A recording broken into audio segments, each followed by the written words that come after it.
Before you begin, remove the base enclosure, battery, and fan. Removal. Loosen the 4 P1 Phillips head captive screws that secure the heatsink to the system board in the numerical order indicated.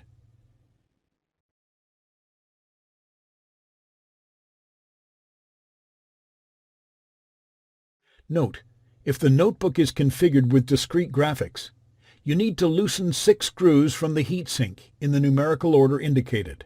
Grasp both ends of the heatsink, lift up, and remove.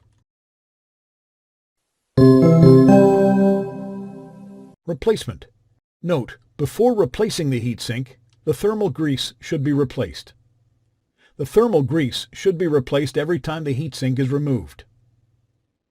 Use alcohol and a soft cloth, or an alcohol swab, to clean all thermal grease off of the heatsink and processor.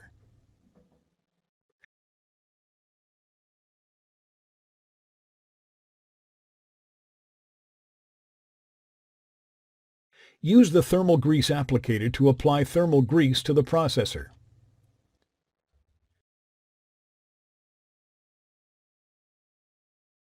Place the heatsink over the screw wells on the system board. Tighten the 4 captive P1 Phillips head screws that secure the heatsink to the system board in the numerical order indicated.